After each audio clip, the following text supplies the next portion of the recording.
Beleza, pessoal, a gente tem o posicionamento mental, que é qual vai ser a tua atitude mental para prestar atenção na aula, né? O que você vai estar captando ali, o que você vai estar pincelando, que são esses insights de contexto, estrutura e lógica. Mas outra coisa que entra para você desenvolver a hipermemória e a hiperaprendizagem, tá? Como anotar nesses momentos, porque você vai estar prestando atenção na aula, que nem aqui, está vendo a videoaula, enfim, como fazer os seus registros nesses momentos, tá? Você tem que ter em mente, vamos por aqui, anotação. Você tem que ter em mente que a anotação em sala de aula, ou vendo a videoaula, ou na primeira leitura do seu livro, ela tem um único propósito. E esse propósito é como se fosse um botão de resgate da sua memória. É resgatar aquele insight que você teve naquele momento. Tá? Então, no momento que você tem um insight do conhecimento, aprendizado que você está obtendo ali, que você vê, nossa, isso daqui é relevante para eu entender a estrutura, o contexto e a lógica, né, do conteúdo que eu estou estudando. O que você faz? Você anota esse insight. Mas anota de maneira, né, de forma que seja um conceito-chave, que é só para você entender. É como se fosse um botão, tá? Um botão aqui, essa anotação.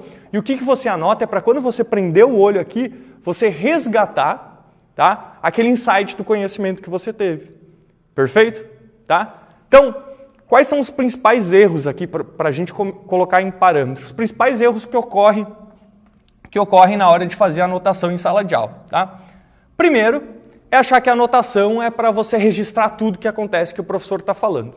Não, você vai perder muito tempo anotando, né? Você não está registrando insights de memória, aquelas anotações vão ser... a maioria delas vai ser inútil no futuro, né? Porque você vai ler aquilo e não vai te evocar nada. Você simplesmente copiou o que o professor falou ou simplesmente copiou o que estava na lousa, no quadro, né? Então, o principal erro é aquele estudante que anota tudo. Preciso anotar tudo para lembrar. Não. Lembra que a anotação serve como único propósito resgatar aquele insight do conhecimento. É como se fosse um botão para quando você prende o olho, conseguir irradiar aquilo ali que você aprendeu. Perfeito? Segundo erro, aqui é anotar tudo. Anotar tudo. Segundo erro é achar que não precisa anotar nada. Não, eu só vou entender. Anotar nada. Eu só vou entender o que o professor fala e tá perfeito, para mim tá ótimo. Não, porque depois, a gente vai ver adiante, tá? Tem um decaimento na sua capacidade de resgate dessas informações. Então você precisa ter esse botão daqui, tá? Para resgatar aquilo que você aprendeu. Porque, a gente vai entrar nisso adiante, muitas vezes o que a gente tem no final da aula é a sensação de clareza do conteúdo, do que a gente aprendeu, mas não a clareza de fato. E como exemplificar isso? O cara sai da aula, acha que sabe tudo do conteúdo.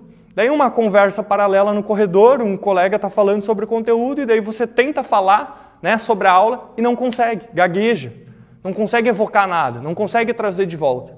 Por isso, é muito importante as anotações. Veja bem, as anotações são como se fosse o lastro da memória. É como se, digamos assim, você entrasse numa sala, tá? Daí você vê lá, um papel no chão, um pacote de bolacha no sofá, enfim, e você logo associa, bom, alguém comeu bolacha aqui e assistiu televisão e tocou um papel no chão, né? Então as anotações é a mesma coisa. Você tem que ter um mínimo ali para saber, para resgatar qual foi o seu insight de conhecimento naquele momento, tá? E isso a gente está falando só ainda no momento de captar as informações, né? Só você na videoaula. Olha como muda a postura de você vendo a videoaula, ou enfim, vendo a aula, muda a postura de você ter um posicionamento de chegar na aula e tentar copiar tudo, tentar memorizar, ou tentar criticar, tentar buscar suas dúvidas, né? Não é a atitude correta para desenvolver a sua hipermemória e a sua hiperaprendizagem. Perfeito?